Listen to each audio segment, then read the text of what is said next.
With the latest in KeyForge news, if I have logos, I'ma certainly give boys the blues. Alright, so Ghost Galaxy just dropped a huge article talking about basically the new formats and what people think about them. Let's skim this article. Let's see what they're talking about. Distant formats. October 12th, yesterday, really like a few hours ago, 2022. A long dusty silence had reigned over the Crucible for an eon, and so the demons slumbered and bided their time. Then suddenly came a brief time of accord that woke them painfully. Man, let's skip all this lore. But, so, a do about tournament formats. A few days ago, we announced that we would be hosting the KeyForge celebration November 11th through 13th, 2022, and we provided a preview of the envisioned official KeyForge tournament formats that would be tested at KeyForge Celebration and elsewhere. We suspected that some strong opinions would be forthcoming. Feedback is a gift, and we are grateful for the deluge of opinions on these new formats. While perhaps some have fed dis more than necessary. We have read every direct message, followed forums and channels, and have done our best to listen to every suggestion, concern, and complaint. Thank you for all of them. Any honeymoon sooner or later ends when couples set forth into real life together. In this case, as players and publisher, so it comes at no surprise that there are some or many that disagree with the few or even all of these plans.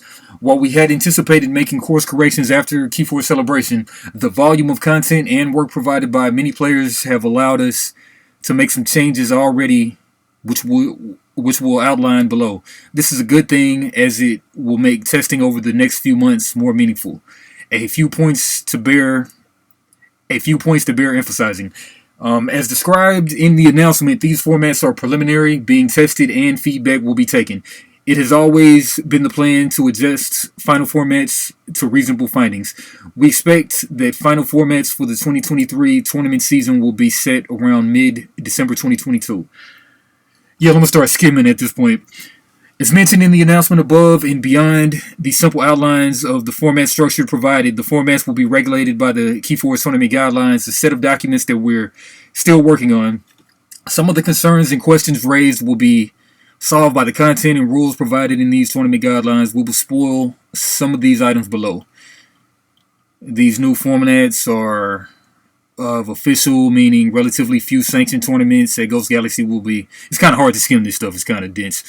Official tournament formats do not necessarily apply to casual leagues or convention/tour/club tournaments outside of the official tournaments. In fact, the league community support that Ghost Galaxy hopes to produce in 2023 will allow and promote fun casual formats above and beyond the competitive formats. All right, skimming around. It is our plan that all future KeyForge products, including KeyForge Winds of Exchange, will continue to be developed in the same spirit as our prior sets, with a unique KeyForge deck in each pack, allowing for innovation and fun new mechanics from set to set.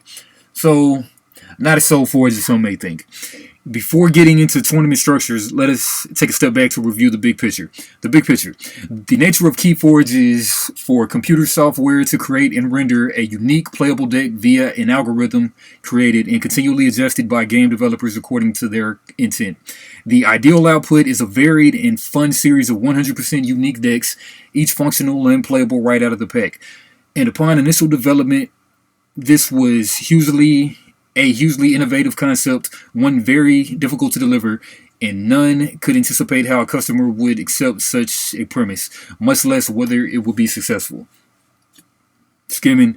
As a result, after bending the levers towards balance, the variability and discovery of each given deck was fortunately still sustainable and enjoyable. Even so, in the hands of evenly skilled players, some decks will perform better than others. All right, skimming. Thankfully, better in this context often sits within a large range of that varies on deck matchups, draws, and player skill. As a publisher of KeyForge, we have 3 customer groups to consider when making decisions. These are the current, new, and lapsed players in that order of priority. Okay, so current guys first. New guys, got to bring them in, and lapsed players, We'll get to y'all when we can. Current players want a fun, thriving game with solid support and communication from the publisher, although there is often to be wide disagreement among existing players on how to define fun. Thriving support and communication, all part of life. Let's throw some music in the background. Alright, I'm back. As a publisher of KeyForge, current players want a fun, thriving game, a solid support and communication from the publisher, although there is often to be wide disagreement among existing players on how to define fun, thriving support, and communication, all part of life. New players are vital to any ongoing lifestyle game like KeyForge, as most existing players eventually become lapsed players for many different reasons over time. New players want a positive experience with their introduction, a sense of richness and discovery, an active community to play within, and goals for which they can aspire. Lapsed players are critical for more abstract reasons than the other two categories. These are 1. Knowing why and how lapse is important, and 2. Understanding that lapsed players are the most likely to become a new player once more. Let's turn our gaze onto the lapsed player category for a moment. From our perspective, 3 common reasons why players quit playing or participating in purchasing KeyForge have been: A. Early/new players lapse as they have acquired a deck that was determined bad by play experience or by having looked up its score and determined that a bad deck was acquired. That's why they want to mix up their decks. That's pretty much a big part of it.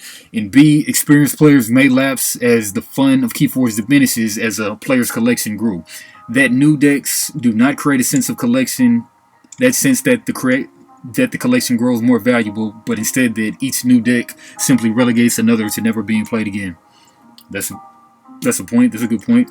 C, for many new and experienced players alike, many sense a lack of agency in making meaningful decisions in regards to their decks. Based on the data collected, helped greatly by the Game Found campaign, we note that the number of lapsed KeyForge players easily outnumber current KeyForge players by more than 30 to 1. That's hard to believe. 30 to 1. 30 to 1. 30 to 1. Huh? I don't see it. I can't see it. Given these are both big numbers, well, lapsed. Yeah, like, I guess there's just not a lot of communities going like that. It's still a grandiose number. I don't know. Given that these are both big numbers, it's a joint testament to both how attractive the game has been to many people and that the rate of the lapsed players is very high given its relatively short lifetime of 4 years, and even when accounting for a slowdown of releases and COVID-19's impact on organized play. Okay, so one point about this is like KeyForge actually made it on the KeyForge. There's like a top 10 games that comes out every month. YC does it. YC covers it. The top 10 hobby games, and then like most of the time it's always Magic. No. Most of the time it's like Magic, Pokemon. They kind of flip back and forth, and then Yu-Gi-Oh! Number 3. But I think for like a short period of time when KeyForge first came out, KeyForge was like either number 2 or number 3, something like that. But it's long since fallen off of that kind of status. So basically, like, it hasn't been on the top 10 for a while. But with the new set, I don't see why not. All right, COVID-19's impact, and some existing players may shake their head and say such lap players didn't get quote unquote the game.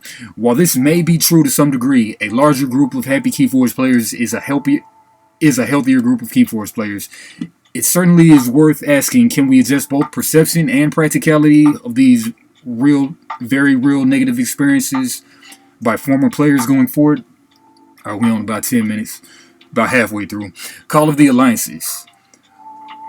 Of the concerns arising from the new draft tournament formats, surely the most significant has been with respect to the Alliance system. One thing I don't get to is why would they have, like, Star Alliance as a house and with Alliance as a format? I guess it makes sense, Alliance, because Star Alliance is all of the houses. That makes sense. And Alliance system that Ghost Galaxy envisions being used in both the Alliance and the Alliance sealed formats. The Alliance system introduces a form of deck construction to KeyForge by which players may form a deck from the house pods of up to 3 different Archons, while still Archon is deck.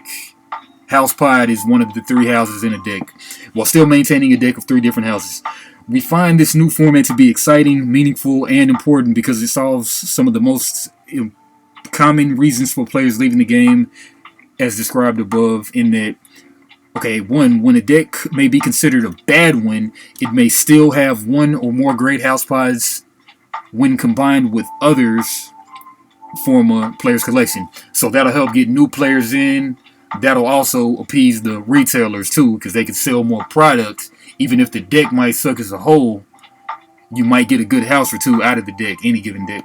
So in fact, the more a deck deviates from the mean, the more likely it will be to have very interesting pods. We believe this enhances the sense of discovery and wonder upon opening a new pack.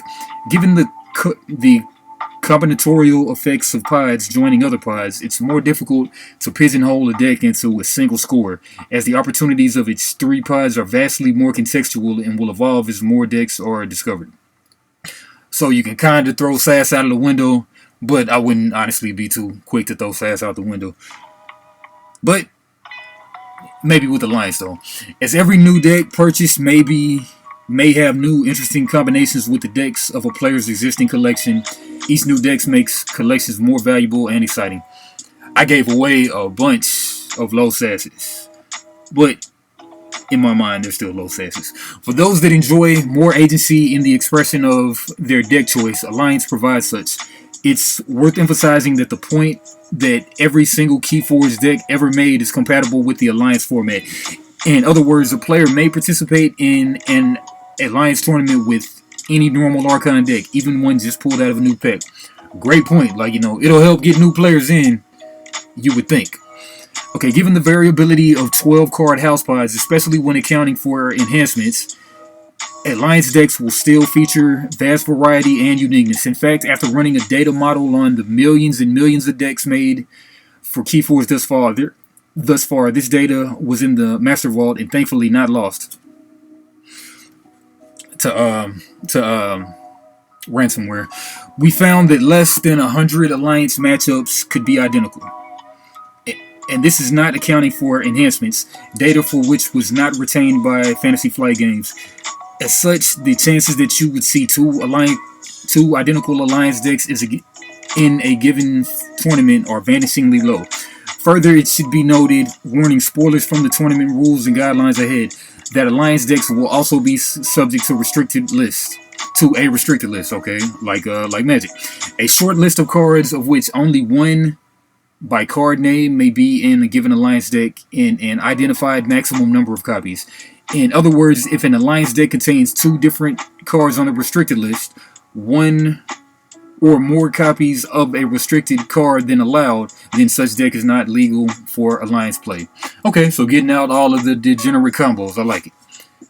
Might not even have to add chains or anything. This is one exception, and an Alliance deck may ignore restricted limitations if all 3 house pods are from the same Archon deck, i.e. an original unmodified deck. Makes sense, okay?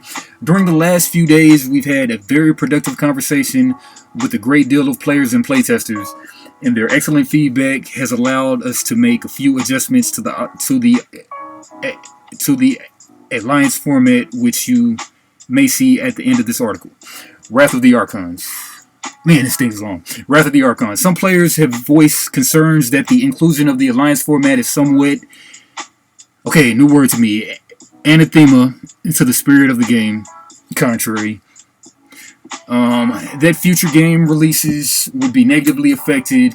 That is against the classic Archon single original deck format. But that's why you have multiple formats, man. Magic has 50 million formats. And finally, that the announced formats leaned upsettingly heavily towards Alliance formats being 2 of the 3 formats.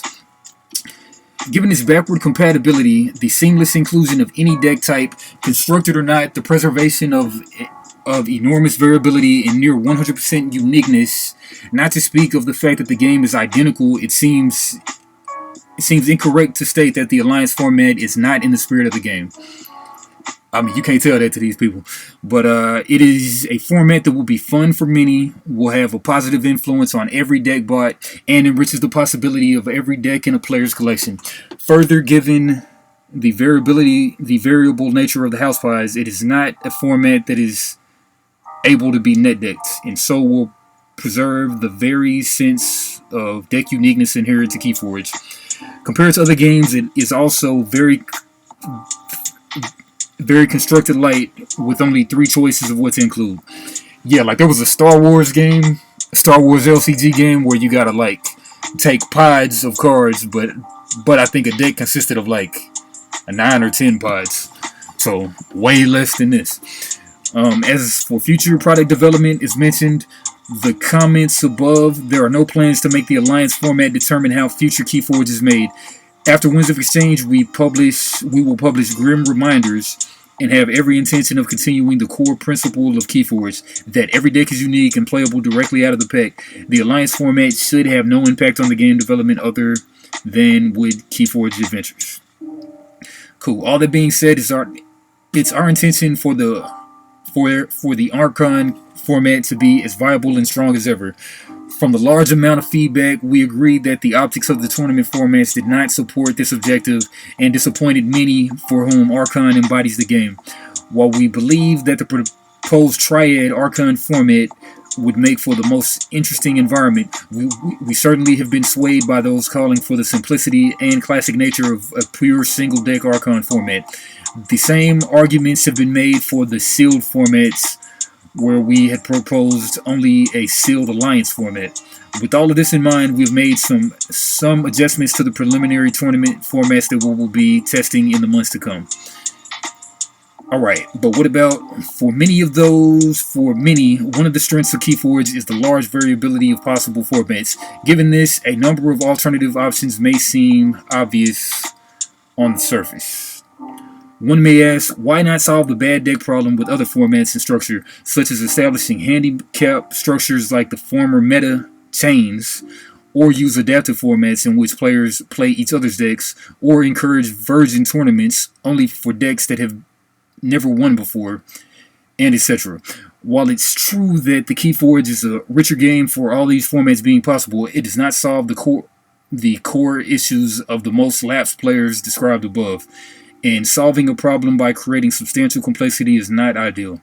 One thing I like about Ghost Galaxy, though, they are staying in communication. You can't knock them on that, not one bit so far. Then one may ask, why not add many more official tournament formats so there's something for everyone?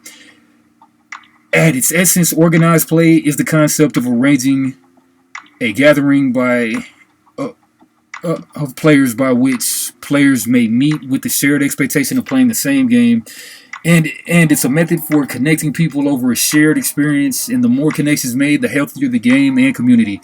A game such as KeyForge is generally only as healthy as the average player's ability to find another player. As such, the more formats and possibilities that one presents as official, the less likely an individual is to find another player to engage with the game. One may have a gathering of KeyForge players, none of which are inclined to play the game because they each have their own preferred format. Closing in on 20 minutes, we're almost done. In effect, too many formats creates an entropy of connections, which is particularly harmful to games with smaller player bases. Ideally, only one format is played. However, many games have found that a limited selection of official formats can create the necessary variety without harming the necessary connections too much. For these reasons, Ghost Galaxy has taken a principled stand to limit the number of formats played in official tournaments. We believe that such an approach is not mutually exclusive with allowing for a multitude of local preferences in casual play or non-official tournaments. Enter adjustments. Hopefully the details above have created additional context and understanding as to our forward-looking plans. As can be gleaned, there are few objectively right decisions, and it will not be possible to please everyone, sadly. Yet this does not mean that the feedback and passions by player communities have been wasted. Not at all. As mentioned earlier, the volume of feedback and opinions has given us much valuable info and many good thoughts. This has allowed us to make some course corrections before KeyForge celebration, and we will keep listening to and adjusting as necessary after that event. The adjustments made to the official tournament formats today are as followed. 1. The Archon format has been adjusted to a single deck format rather than the more complex triad format. Okay, that'll cut down on time for sure. 2, as an official Archon sealed format has been added. So Archon sealed. 3, the alliance format has been adjusted so that a Dex house pods must be recruited only from the same KeyForge set. That's what we were talking about today. Only from the same set would be a cool restriction. I.e. Call of the Archons, Age of Ascension, Worlds Collide, Mass Mutation, Dark Tidings, Winds of Exchange, etc. That is being in addition to the restricted list limitations described above. I wonder how many cards are going to be on the restricted list. Probably about 30. Probably 20. These changes have already been made to the official tournament formats page. We can't wait to play these formats at KeyForge Celebration and then publish the final official tournament formats in December 2022 so that we can embark on a wonderful KeyForge 2023 tournament season. Team Goes Galaxy. Right. Alright.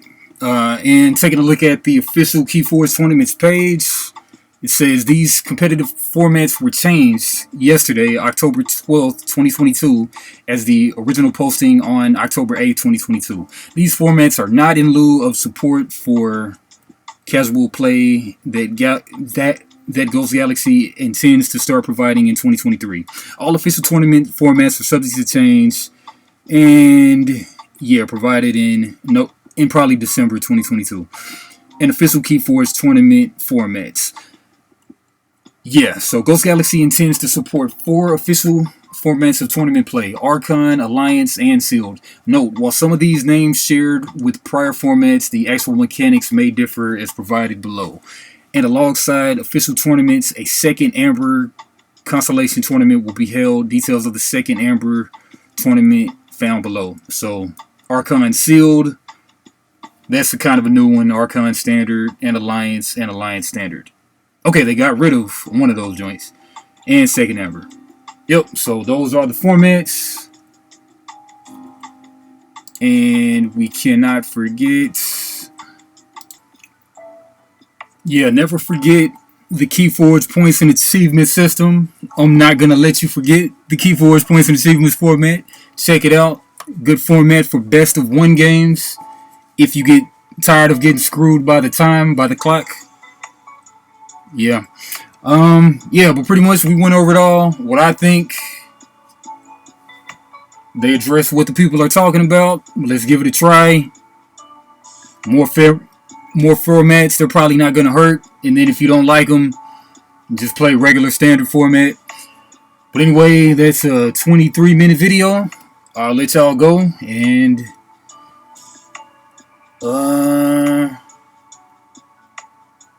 Tuvok.